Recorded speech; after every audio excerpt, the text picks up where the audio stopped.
थरे भलो करी देखंतु एही विजुअल को एक ग्रीन बॉक्स धरी डाक्टर माने बसिछंती मेट्रो ट्रेन रे आउ एही बॉक्स रे अछि फुसफुस एवं हार्ट। एही दृश्य देखिले निश्चय कोनोसी फिल्म शूटिंग हेला भली मने हेउथबो, किंतु एहा पछर कहानी जानिले आपण माने भी आश्चर्य होई जिवे।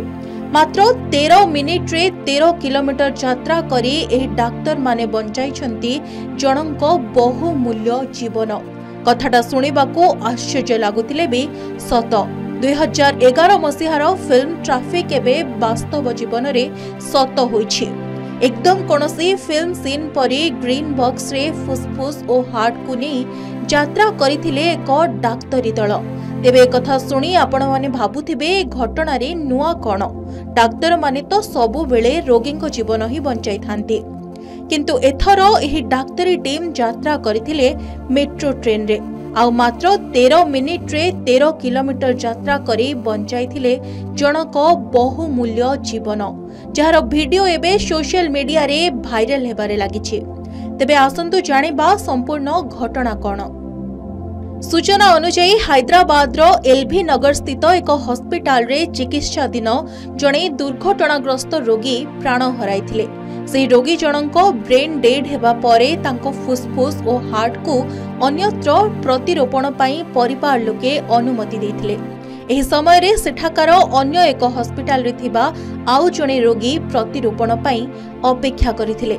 तेणु तुरंत एक डाक्तरी दल गठन कराजिबा सहित फुसफुस और हार्ट को स्थानांतर करिबाकू निष्पत्ति निया जायथिला। तेबे एही प्रतिरोपण पई 13टी स्टेशन अतिक्रम करी जीवाको थिबा बेले अन्यान्य परिवहन व्यवस्था उपरे भरोसा न करी मेट्रो रो सहाय्य नेथिले डाक्तरी टीम। हैदराबाद मेट्रो रेल कर्तृपक्ष, मेडिकल प्रोफेशनल एवं डाक्तरखाना कर्तृपक्षंको सहाय्य लोड़ा जाइथिबा बेले मात्र 13 मिनिट रे 13 किलोमीटर रास्ता अतिक्रम करि पारिथिले डाक्तरी टीम। तेबे एथिपाई हैदराबाद मेट्रो एक उत्सर्गीकृत ग्रीन कॉरिडोर सृष्टि करथिला, जहा फल रे हार्ट और फुसफुस को मात्र 13 मिनिट समय रे 13 किलोमीटर और 13टी स्टेशन अतिक्रम करी ठीक समय रे पहुंच जाइथिले रोगी पाखरे। तेबे दर्शक बंधु कहिबाकू चाहिबू, मुंबई लोकल परी मेट्रो मध्य वर्तमान देशर लाइफ लाइन पलटिछि। मेट्रो रेल सेवा केवल लोकों को निरापदरे परिवहन करिबार सुविधा हेतु नुहे, बरं रोगी जीवन रक्षा करिबारे एहार अतुलनीय अवदान हेतु आज लाइफ लाइन रो टैग अर्जन करिछि। ब्यूरो रिपोर्ट, के न्यूज ओडिशा।